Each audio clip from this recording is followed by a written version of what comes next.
Now, we do also have somebody to talk with us who was an eyewitness to the actual crash. He was watching from Arlington, Virginia, which is a suburb over. His name is Tim Timmerman. Mr. Timmerman, are you with us right now? I sure am.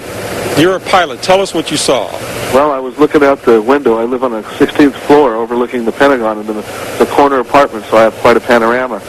And being next to National Airport, I hear jets all the time, but this jet engine I heard was way too loud. I looked out to the south, to the southwest, and it came right down 395, right over Columbia Pike. And as it went by the Sheraton Hotel, the pilot added power to the engines. I heard it spool up a little more. And then I lost it behind a building, and then it came out, and I saw it hit right in front of, it didn't appear to crash into the building. Most of the energy was dissipated and hitting the ground, but I saw the nose break up, I saw the wings fly forward, and then the conflagration took, just engulfed everything in flames. It was horrible. What can you tell us about the plane itself? It was a Boeing 757, American Airlines, no question. You say that there was a Boeing, and you say it was a 757 or 767. It's hard. 757. 757, yeah, which American of course Airlines. is American Airlines, one of the new generation of jets, and of right. course, it was not. It was so close to me. It was like looking out my window and looking at the helicopter. It was just right there. We were told that it was. We were told that it was flying so low that it clipped off a couple of light poles on its way in. That might have happened behind the apartments that occluded my view. And when it reappeared, it was right before impact. And like I said, I saw the airplane disintegrate and then just blow up into a huge ball of flames.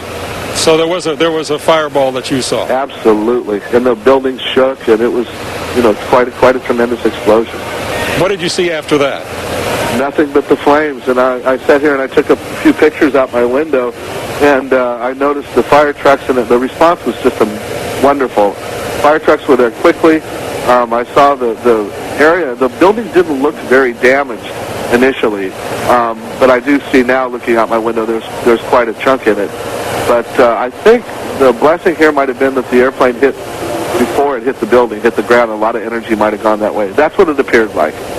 Well, there is, of course, we've heard some discussion about the fact that it could have been worse had it actually gone a little bit higher and gone into what's called the ring, the center of the Pentagon, exactly. which is this is a five-sided building. Right. As you know, the rings are A, B, C, D, E. It has just caught the E ring on the outside, and that's why I felt it didn't look as damaged as it could be. It looked like on the helipad, which is on that side. Right. Did you see any people being removed, any injured being removed, that type of thing? No, sir. I'm up at about a quarter of a mile, maybe a little bit closer, and at that point I saw nothing like that. Tim Timmerman, thank you very much. An eyewitness duty to the crash. We still have no idea about the number of casualties. We know that there is a gaping hole on the west side of the Pentagon, as you can see.